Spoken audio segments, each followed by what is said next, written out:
Hello student, hello. Amakuru y'iminsi mumeze mute? Mwaramutse gute? Kuba byutse mwiriwe mute? Kuba ari muri bino bihugu byacu. So we are back. We are going to study about English vowel. So niba mwabibonye neza tugiye kwiga ingombajwi.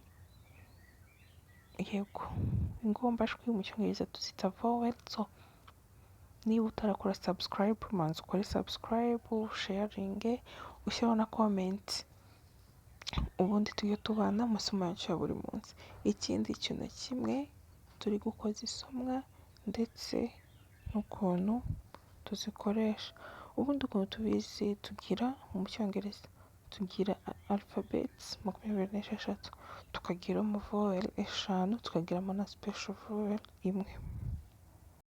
Nk'uko tubizi alphabet zacu zitangizwa n'inyuguti ya A, kandi zivuga zose uko ari 26. Tugira A, B, C, D, E, F, G, H, L, J, K, L, M, N, O, P, Q, R, S, T, U, V, W, X, Y, and Z. So ariko twebwe ibyo byose ntabwo turi bubirebe, turareba ingombajwi zonyine. Uko tubizi tugiramo A, E, I, O na U. So special vowel ni inyuguti ya Y, cyangwa se abakoresha igifaransa bavuga ko ari Y. So izo nizo tugiye kwibandaho cyane, nizo ariko turibanda kuri 5 gusa. Izo nizo tugiye kurebera hamwe uno munsi. Nk'uko mubibona rero ku mashusho akurikiye twagiye tubyandikaho. Dufitemo A, E, I, O na U.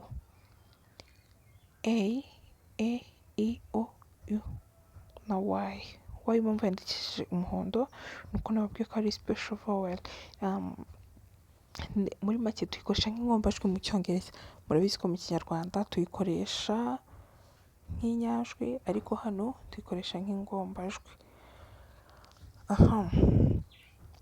Uko tubizi yaba muri France yaba muri English tubanza A, hakaza E, hakaza I, hakaza O, hakaza U. Y isa nyuma ko n'ubundi ni special vowel, ntabwo abantu benshi bamenyereye ko tuyikoresha hano munozi as a vowel. Abantu benshi ntabwo bari babizi, ariko uyu munsi tugiye kubirebera hamwe uko tubikora n'ukuntu ikoreshwa. Tudatinze rero reka tujye ku nyuguti yacu ya mbere. Turabizi ko alphabet ya mbere cyangwa se vowel ya mbere ni letter A. Example kuri A ndabaha ikintu kimwe,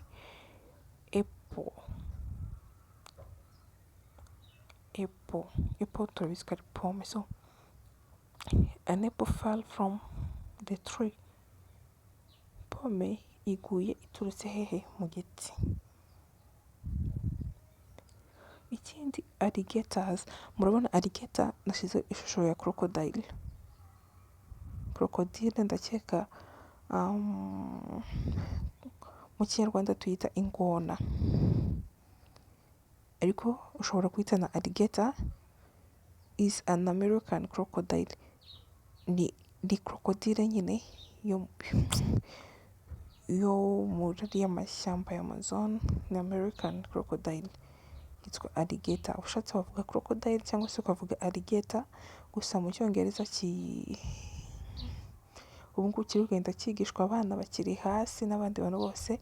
Turi kubigisha ko crocodile yitwa alligator, ko crocodile ni France kwanza. Yego, alligator nicyo cyongereza. Tubonye apple, tubonye na alligator. Shaka yuko mujye muri comments buri wese akandika ikintu azi ku nyuguti ya A. Ku nyuguti ya A kandika n'ukuntu abyumva, utari no kubyumva neza akandika comments asaba ubusobanuro burambuye burenze ubu ngubu twatanze. Ndakeka ku nyuguti ya A turi kugenda tubyumva. Ikindi kandi uko tugenda tubicamo turagenda tubimenya twumva ibyo ari byo, tukomeza no kureba ku zindi letters. Tugeze kuri leta E, example dufite eggs, amagi. Ndakeka nta muntu utazi amagi.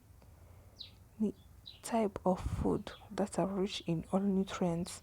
Igi ni ubwoko bw'ibyo kurya ariko gikungahaye ku ntungamubiri zose. Impamvu rero igi rikungahaye ku ntungamubiri zose ni iyihe? Igi ibiri well packed, cyangwa se ibifite aga protector k'inyuma. Kariya kantu k'inyuma ko ku igi kari protecting, karinda ko microbes zakinjira. Igi nyine riba ririmo proteine nyinshi,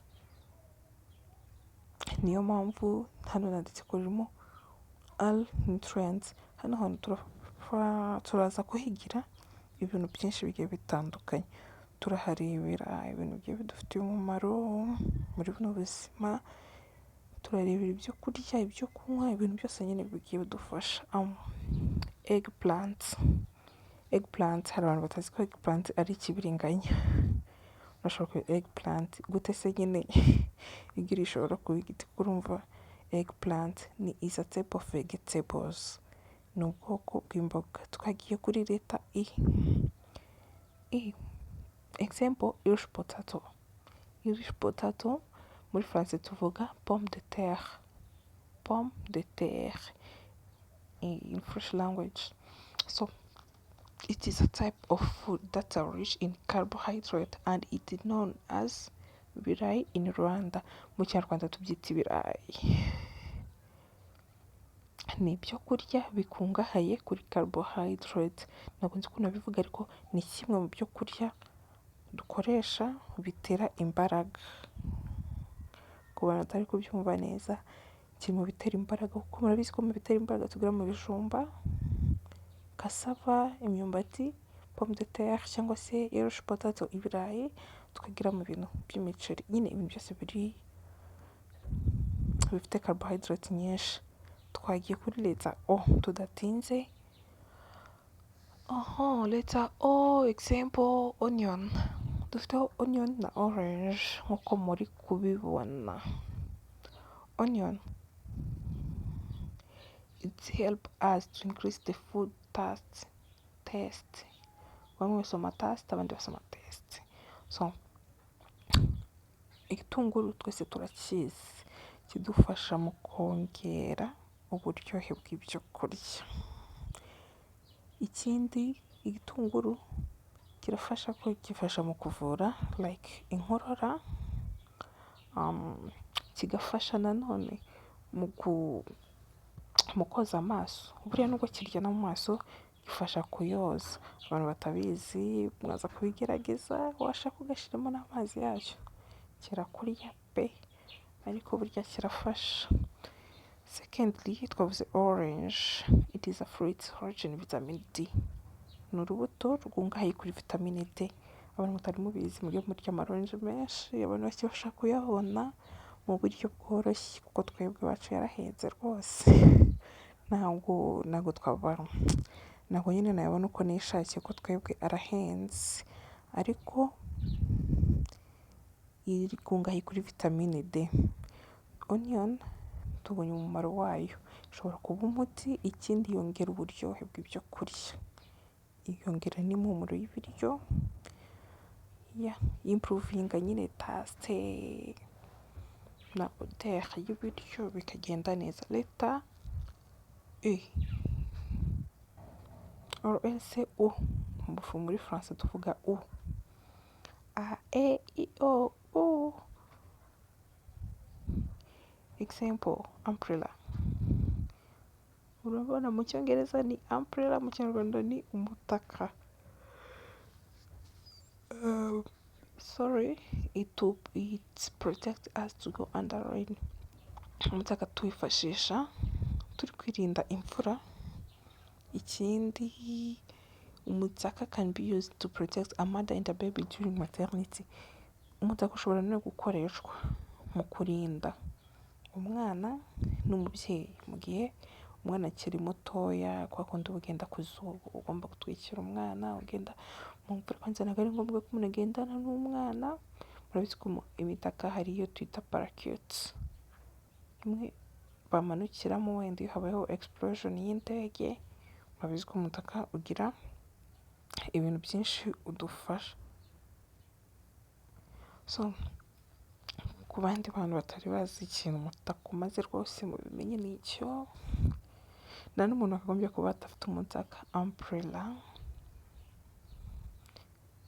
unity cyangwa union, ubumwe, unity nabyo ni ubumwe. So mugomba kwiga bino bintu mukagenda mutanga comment bitewe n'ukuntu mwabyumvise, mujye mwihangana. Murabizi njye nigirira akajwi gatoya, sinshobora kuvuga cyane, and ndi kugenda mbikoraho, ngenda mfata imiti myinshi ituma nyine mu muhogo hagenda neza, ku buryo igihe kizagera mukajya mwumva ndi gusakuza. Za teachers murabizi abarimu bigisha muri primaire baba bafite esprit zinarenze. So nanjye ndi gushaka ubwo budahangarwa, njye mvuga cyane kugira mujye mwumva neza amajwi yanjye, ariko mbwe bitari byakunda munyihanganire. So rero amasomo yacu y'umunsi ararangiye, mbibutsa gukanda subscribe, musharinge ndetse mushyiraho na comments. Murakoze, turi kumwe, ndabakunda.